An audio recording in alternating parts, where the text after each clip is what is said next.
Hello friends, welcome to my channel Teach Guru. Today we'll explain about membrane transport by macromolecules.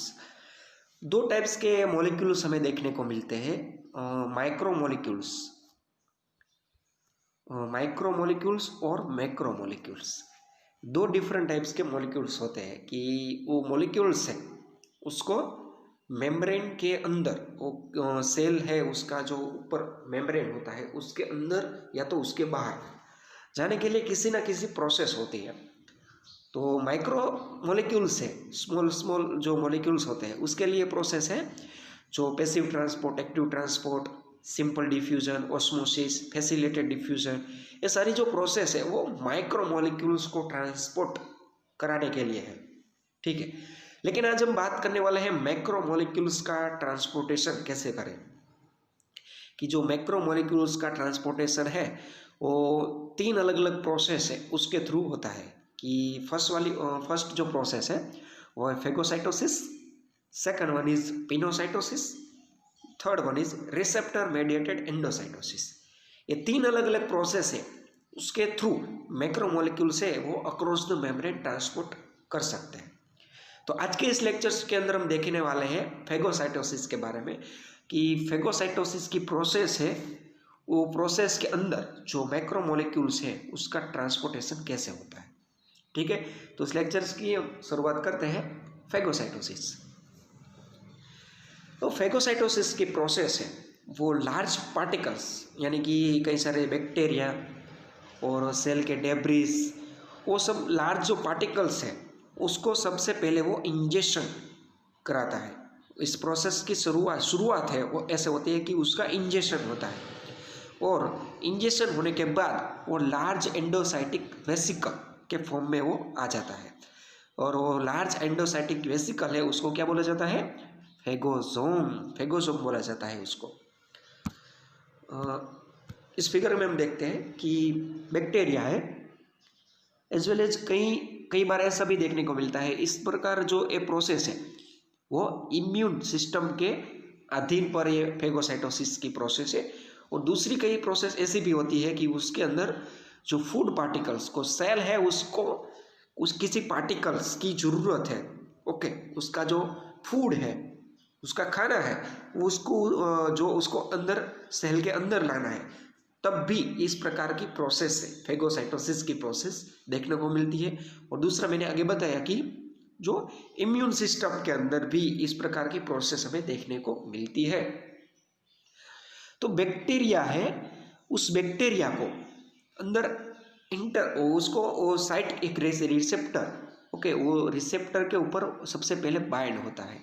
Okay, सबसे पहले जो वो surface है वो फेगोसाइट है उसकी सरफेस के ऊपर जो पार्टिकल्स हुआ, बैक्टीरिया हुआ, फूड पार्टिकल्स, ओके, वो सबसे पहले बाइंड होता है।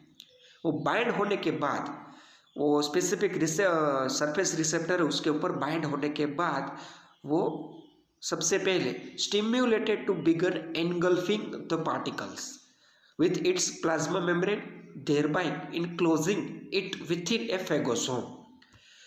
और उसका मीनिंग यह होता है कि जो बैक्टीरिया है वो सबसे पहले जो सरफेस जो रिसेप्टर है उसके ऊपर वो बाइंड होता है, सरफेस रिसेप्टर उसके ऊपर बाइंड होने के बाद वो जो साइटोप्लाज्म है वो स्टिम्युलेट करता है एनगल्फिंग करने का।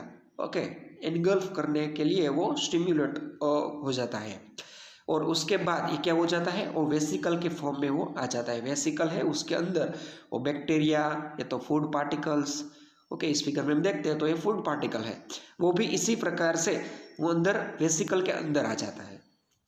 देन क्या होता है, उसको फेगोसोम बोलते हैं हम, वेसिकल के अंदर आ जाता है उसको फेगोसोम बोलते हैं। और उसके बाद जो फेगोसोम है वो फ्यूज होता है किसके साथ, लाइसोसोम के साथ। वो लाइसोसोम क्या है कि लाइसोसोम एक वो एक प्रकार का वो ऑर्गेनल्स है सेल के अंदर देखने को मिलता है और उसके अंदर क्या होता है, एसिडिक मटेरियल, एसिड होता है। जो लाइसोसोम है उसके अंदर एसिड होता है और वो लाइसोसोम और फेगोसोम वो दोनों एक दूसरे के साथ फ्यूज हो जाते हैं। क्या हो जाते हैं, फ्यूज हो जाते हैं। ओके, वो फ्यूज हो जाते हैं। तो उसके बाद इस फिगर में हम भी देख रहे हैं कि जो ये है अलग अलग टाइप्स के जो डॉट्स हमें देखने को मिल रहे हैं वो फेगो जो है लाइसोजोम से, ओके, लाइसोजोम से उसके साथ ये फेगोजोम है वो फ्यूज होता है। यहाँ पर देख रहे हैं कि वो फ्यूज हो गया, फ्यूजन हो गया उसका, ओके। वो फ्यूजन होने के बाद, फ्यूज हो जाने के बाद क्या होता है कि वो जो उसके अंदर जो पार्टिकल्स है, वो बैक्टीरियल सेल है, वो पार्टिकल्स है, फूड पार्टिकल्स है, उसको ब्रेक डाउन कर देता है, ओके। वो लाइसोजोम है, उसके अंदर जो एसिडिक मटेरियल है, एसिड है, वो अंदर रिलीज होता है, ओके। फ्यूज होने के बाद वो रिलीज हो जाता है और एसिडिक है इसलिए वो अंदर का जो सेल डेब्रीज है, ओके, सेल मटेरियल है, ओके, अथवा बोले तो बैक्टीरिया है, उसको ब्रेक डाउन कर देता है, ठीक है। उसके बाद utilizable material will be transported into the cytosol. Cytosol के अंदर वो जो ब्रेक डाउन हो गया मटेरियल वो रिलीज हो जाता है और जो इनडाइजेस्टेबल सब्सटेंस है वो लाइसोसोम के अंदर ही रह जाता है और वो लास्ट में रेसिड्यूअल बॉडीज वो फॉर्मेशन करता है। क्या करता है? रेसिड्यूअल बॉडीज को फॉर्मेशन करता है।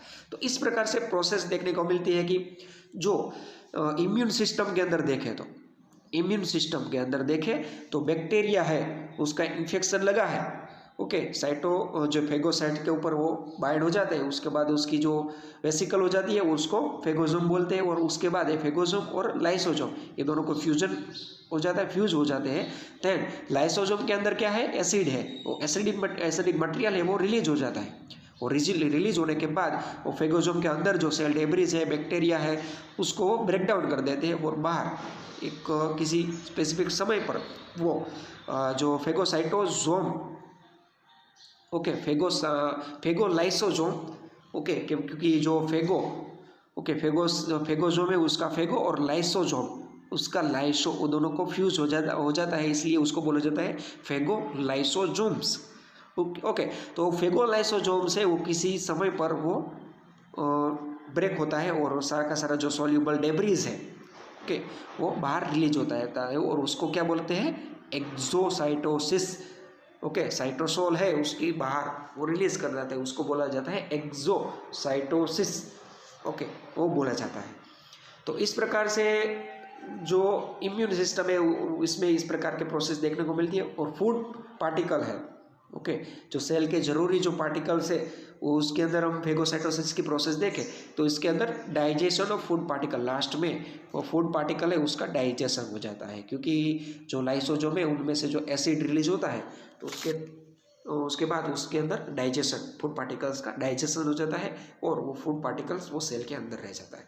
इस प्रकार से फेगोसाइटोसिस से उसकी प्रोसेस देखने को मिलती है। और मैक्रोमोलिक्यूल्स है, सारे का जो मैक्रोमोलिक्यूल्स है उसका ट्रांसपोर्टेशन सेल के बाहर से, ओके, आउटर सेल के बाहर से वो अंदर के भाग में सेल के अंदर, साइटोसोल के अंदर वो इस प्रकार से कुछ होता है, ओके।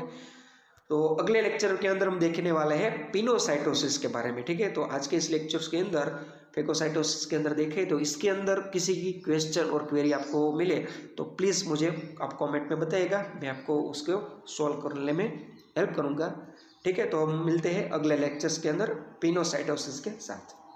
Thank you.